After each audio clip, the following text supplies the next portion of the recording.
Everybody's checking. I'm back out in the shop. You can see I got a new pup. This is Rooster. He's kind of a moose, but he's all over the place, aren't you? Aren't you? Yeah. Anyway, he's not a prop, but today we're going to be talking about the Detroit River. I'm going to share some of the things that I use, and I'm going to call them the essentials. I've evolved, when I first started out, I was doing this or that, and this is going to be where I've gotten to now. So everything that you could possibly need, hopefully I'm going to talk about today. So like I said, in no particular order, I got things laid over all the place. First thing you're going to need that I've got set up is an aerator. All right. And I love this clam aerator. It's lithium. It's rechargeable. And it's got a couple different settings. If you saw the ice fishing video I did about keeping your holes open, I've already talked about this. But this thing is just super quiet. Super, super quiet. And noise doesn't really bother me, but sometimes people on the boat go, that thing is just so loud. That was when I was using D-cell batteries, and quite frankly, I didn't care because it lasted 80 hours. Well, this thing pays for itself in batteries in the first year you're going to own it. The aerator. Hook file. All right. You get snagged up. You bounce around the rocks up in Detroit. You come back, you run the point of your jig across your finger, or you can actually see that it's been bent a little bit. A couple quick swipes with this, and you're back to fishing. You don't have to retie. So I always bring a hook file on the river with me. All right. I'm constantly refreshing my plastics. So I always carry a bottle of lure lipstick. This is a soft bait enhancer. Works real well. And if you're fishing in dirty water, stained water, or even clean water, scent helps. So I've got that. I love my jigs. I like painting jigs. I should do a video on the whole painting process, and I wish I could.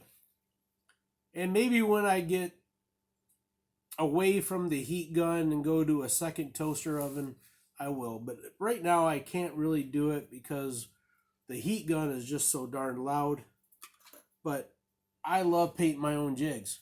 And I like using the Do It mold from, well, the mold, Do It mold is the mold. But this is the walleye jig. This is 5/8. This is the size that I primarily use in Detroit.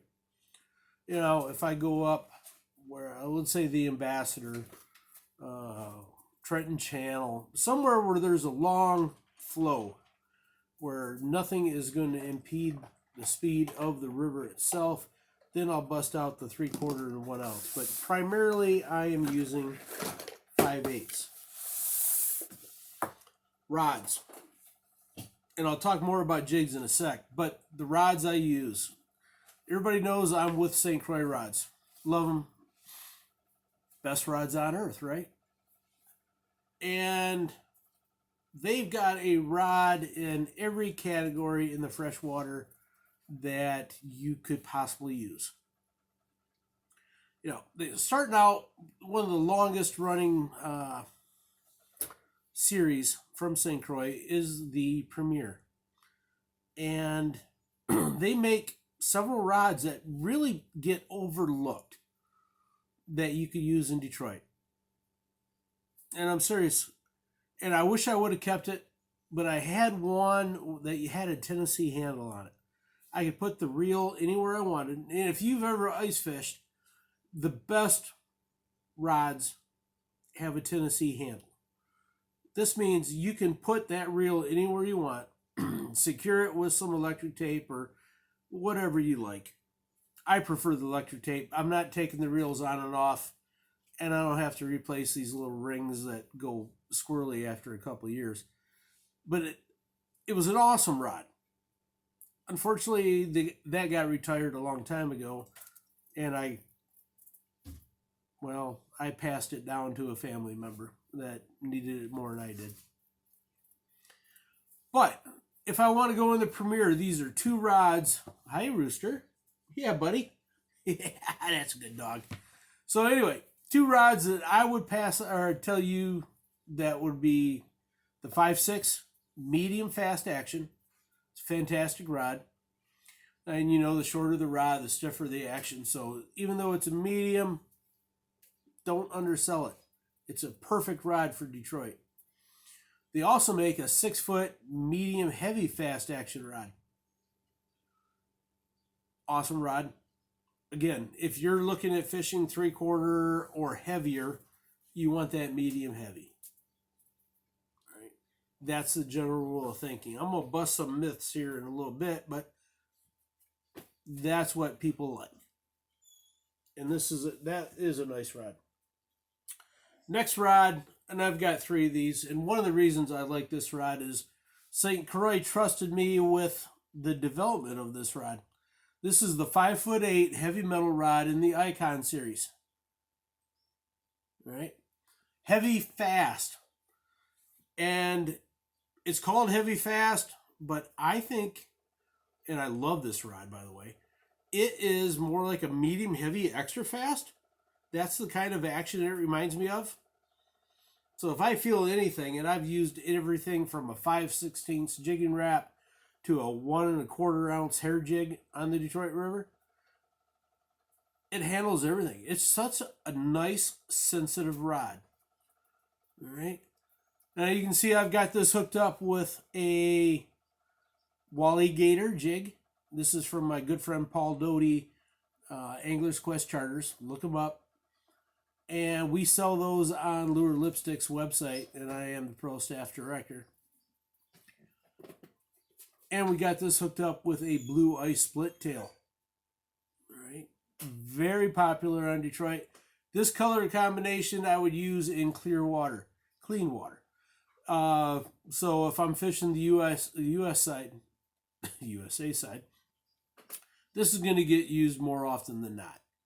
All right. Now look at this. I've got a hand-tied stinger hook that I did. And look at where the tail comes. Tail comes before the treble hook. You see that? Reason for that is I had a charter captain buddy of mine, Ken Clark. He's with Church Tackle. And he goes, about 3 years ago, he goes, Chuck, this guy told me, he ties my hooks up, my stingers for me. He goes, where do the fish hit and miss? At the tail. You know, this is dirty, this is stained water. He's absolutely right. So have the treble hook behind the tail, and the beauty of this is it doesn't interfere with the tail. Same concept with a paddle tail. The paddle tail is doing its thing, but it's not getting tangled up or getting snagged up by the hook because it's longer than the bait, right? Now I'll say this, in clean water, you don't have to worry about it.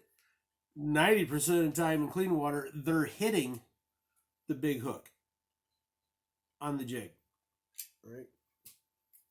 That's the Icon, that's the heavy metal, that's 5'8". All my rods are 6'3" or shorter, and I like extra fast. Any little nibble, any little anything, and I am snapping that rod tip up. I don't want play. I don't want soft. I don't want glass. You know, anybody that tells you, well, I fish with an ugly stick. Okay, I should have said that. You know, I don't want to bash another company. But by the time you feel something on a lesser quality rod, that fish has already been there for a little bit. As soon as I feel anything, I want to set that hook. All right. All right, 6'3", 5'9", 5'8", whether it's the Icon or in this case, the Avid series. And I've got this hooked up. I use Daiwas, guys. I'm not going to lie to you. I'm not going to pretend. This is a Daiwa. I've got it spooled up. You can see that bright green line. I like bright line. Whether it's the yellow or this lime green from Suffolk. This is 832 Advanced. Not messing around. If I'm jigging and my line starts going away, but it's not like running away, I'm not snagged. I got a fish on, so I can see that. All right. Daiwa makes a lot of reels. This is one of the older ones. The first one that was on the icon was a Daiwa Reverse LT. You don't need to break the bank to go jigging, but you do need to balance it out. So I used to say, and everybody would say, I need a 2000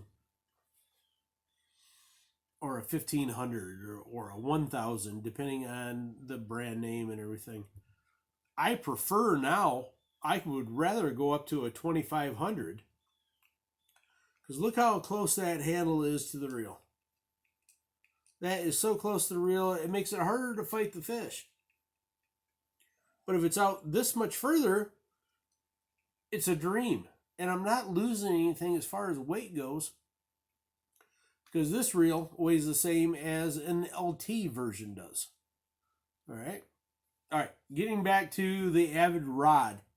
This is a 63. That is a 6'3". That is the longest rod I want to use. You know, and you start seeing some of the other companies, and they've copied all the St. Croix sizes. All right, whether it was the 5.6 and the Premier, or now it's the 6.3 and 5.9, and I won't be surprised if they come out with a 5.8 pretty soon to follow us up with the Icon. But this is just a super sensitive rod. You know, the Icon, you know, I talked about the Premier. Then I talked about the Icon. And those are two rods that are not at the basement by any stretch, but they are great rods for the price.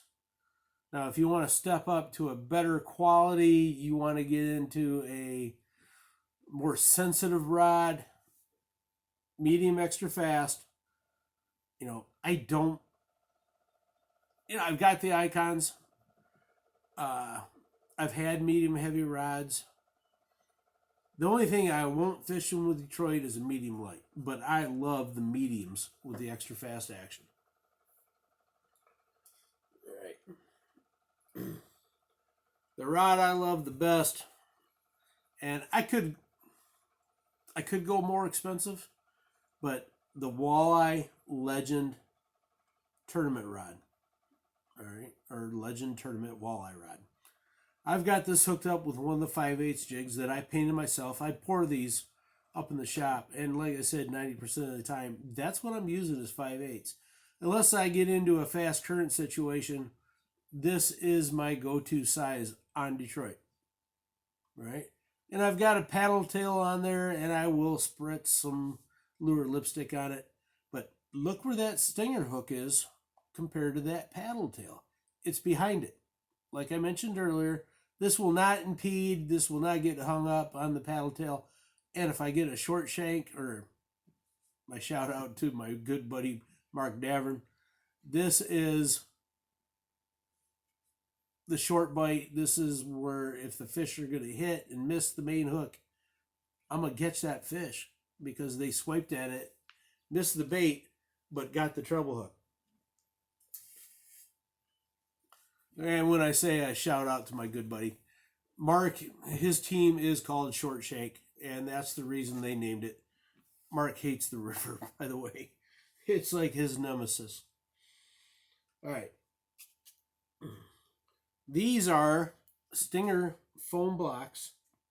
They come in a 3-inch and a 2-inch. Lure Lipstick sells the 3-inch version. And I've got these with my hand-tied stingers.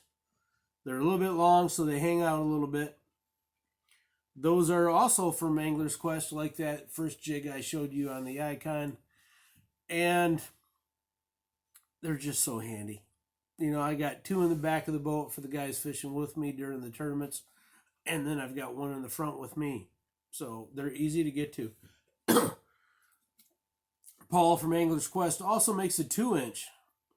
And these, I should say, are the 2-inch stingers from Northland Tackle. When it comes to fishing, Northland Tackle is so far ahead of the game, especially when you think about jigging. And I've had the opportunity to work with them for 18 years. It's been a while. And I love their stinger hooks. This is the slip-on version, and just a great, great company. Stinger hooks. Oh, when I use the 2-inch, that's when I'm usually using either live bait or I'm using a jig with a longer hook. I still want to be back, but if the hook is longer and I snug the plastic up, it goes like that. And I talked about Northland Tackle. I've got some of my favorite jigs are the Whistler jigs from Northland. All right, that's the old 3/4 ounce. They make a brand new, and I'm going to show you the purple because it was easy to get to. But that's a 1-ounce Whistler jig. It's got the shorter hook on it because the body is heavier, and that's when I will use the 3-inch. Right. Some of these things I'm telling you aren't brand new secrets, but they are little nuances, little tips that will help you catch fish better. All right. Personally, I've got 2 of these big heavy suckers. And this is a Plano. And I've got 5/8, 3/4, and 1 ounce in this. These are really, I've got so many different colors that I've painted up, or different colors that I've bought from Northland. It's a great way to store these jigs, especially the ones that I powder paint. They're not going to lose their edge. When I say that, I mean the powder is not going to come off. I could drop it on the cement floor out here in the shop, and the paint stays on. It's just, it's one thing to bounce it around Detroit. It's one thing where I can actually drop it on concrete, and the paint doesn't come off. Again, especially jig though. Sometimes, I mentioned that 5/8 is my go-to. That's what I fish on the Detroit. If I was in Saginaw, I might drop down to 1/4 or 3/8 in some situations. But Detroit's it's a different beast. And I love these jigs. When I go into those open water situations, these are 3/4 and 1 ounce, and they are the Wally Gator jigs from Angler's Quest. Like I mentioned, my good friend Paul Doty. And there's Blue Ice for an example. Look at the shape of that jig. There's no body to it. It's slim, lean, and it cuts the current. If I got to go in fast water, I'm going to say 90% of the time I'm using a 3/4. But if I got to drop down to 40 foot by the Ambassador Bridge, I'll drop down to the 1 ounce. And we sell those on Lure Lipstick's website too. Now, I'm an ID. If you got a better idea than what I'm doing, I will steal that idea, but I will give you credit for it. So this is a homage to my good friend Roy Miller from Fat Boy Jigs. If you buy a kit from Roy, you have the opportunity where you could buy it where those jigs are in a box. Okay, he powder paints everything. You really don't need it, but it sure makes it easier to identify. Instead of going through a tray and digging out a jig out of the separate little compartments, Roy will sell you a compartmented insert of a box with foam that you can snap your jigs into. All right.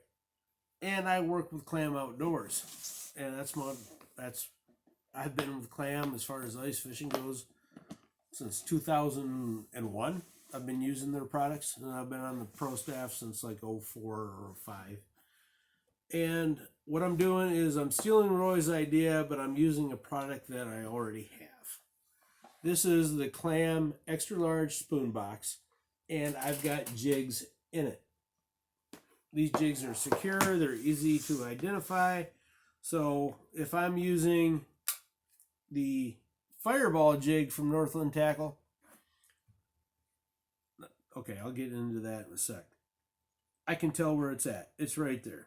If I'm using one of Paul's jigs, like this Tiger Baseball one, it's easy to get to. They're not bouncing around, and even with my 5/8 that I'm not really worried about as far, because I powder painted these myself. I go through the whole process. I pick colors that I like. That's the nice thing about painting things yourself. And I really should do a video on that because you guys would be amazed. TJ's Tackle is an awesome, awesome website. Good people. And they sell everything you need to get started powder painting your own jigs. So I got that. Maybe this is the biggest evolution in my fishing. I've done a lot over the years, and storage becomes an issue.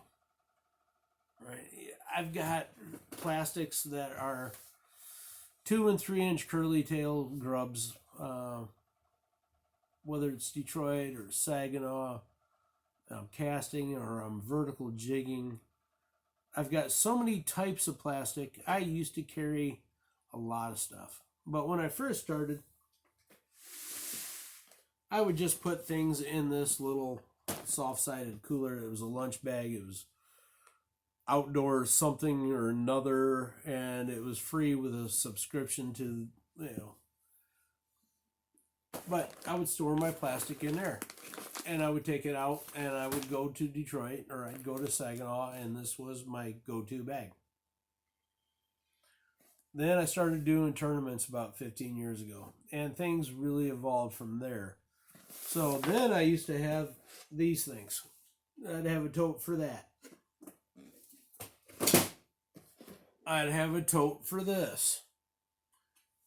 Then I had to go to bigger totes for everything, because I would have split tail minnows, I'd have paddle tails, I'd have worms with a tail on it, curly tail, I'd have the grubs, I had it, I still have it, but this, and having 4 of these on the boat is a pain in the ass.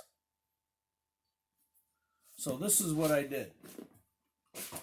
Plano makes this huge, huge box, and it's empty. It's the same size as their extra large salmon spoon box. Okay, so I went to this, and I'm even running out of room with this. Don't worry, Rooster, that was just the box slipping. So anyway, I've got everything in here. I need to thin it down a little bit, because do I need every single thing? Yes, I do. Damn it. That's why I bring the extra large box. And I've got lure lipstick. I got finesse. I got Wyandotte worm. I got stuff I don't even remember the name of. But these boxes, everybody can go through. I've got everything all pre-rigged up on the boat before we start fishing, but we can change colors, we can adapt and overcome. When I say I'm going to thin it out, I'm keeping everything in there. Some of the bags have 50 lures in there. I only need probably 6 at a time. So what I can do is, after I get done, I can go to those other boxes that I already showed you, and I can replenish and re-spritz with lure lipstick. Again, scent is huge, especially in Detroit. Uh, so to wrap up, a decent aerator and clam makes by far the best aerator I've ever seen. Lithium, it's rechargeable. Love their spoon box when it comes to quick storage, easy identification. I can put 2 or 3 rows of 5/8. I can put a couple of rows of 3/4, a couple of rows of 1 ounce. Everything that I need for Detroit, I can throw in that box and I can eliminate. The main thing is, I used to have everything in the Plano boxes, right? And they're nice and heavy. They don't fly around. Don't get. The bad thing is they tilt, they trip. The little latches that keep it closed tend to bust off. So in this case, and I'll probably never say this again, less is more. So I get 100 and something slots with that clam box. I can put 100 plus jigs in there. Do I need 100 plus jigs? Yes, I do. Do I need 300 and some jigs that I would have had in the Plano? Probably not. But it's just a nicer way to store it. And like I said, shout out to Roy Miller from Fat Boy. I took his idea and I ran with it with things I already had. So if you're looking for a quality jig, quality box, talk to Roy. I love my jigs from, well, what I paint myself, I create myself. The walleye jig is an awesome jig. I don't need 3/4 and 1 ounce all the time. In fact, most of the time in the tournaments, I'm not fishing fast water. The big girls don't like fast water. They like to hide out. They like the cuts. They like the off-channel type stuff. But if I am fishing and those water's cold, big fish are in, I do like excuse me. I do like the Wally Gator jigs from Angler's Quest. Again, they're on Lure Lipstick's website. Take a variety of plastics out with you. I got everything in this big box, and I probably got more than I need. Ever need? Maybe. But those are those. If you find a jig from Northland, do not be afraid to buy like a 25 pack. You know, the Fireball jig is the ultimate live bait jig. There are some days where, especially if I'm in clean water, I don't need plastic. In fact, it might be a hindrance.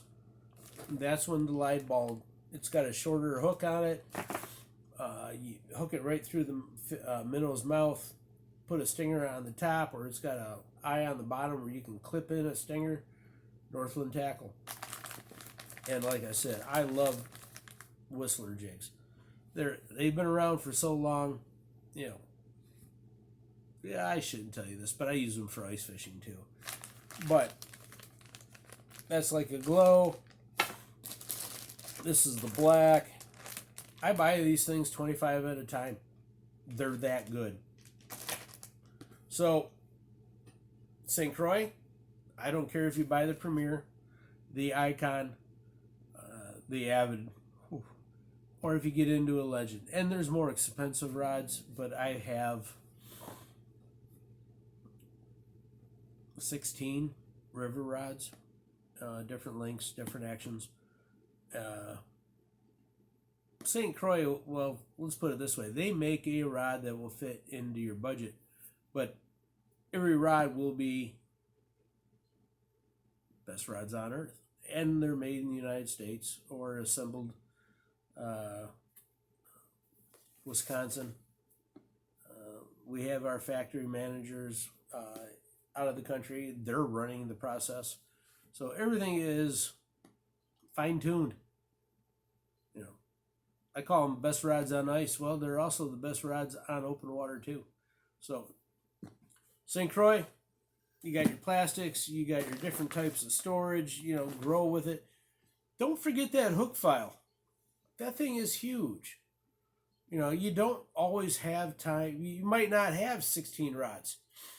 And if a hook does get dull, I'm literally telling you, about 5 swipes, 6 swipes, and that thing is ready to fish again. It's super sharp. Northland Tackle, great products. Lure lipstick with the scent. Everything you could think of for Detroit should be in this video. So if you're new, you're coming into town for the first time, you got a tournament and you've never fished Detroit, hopefully these things will help you. In addition, go back and look at my handline video.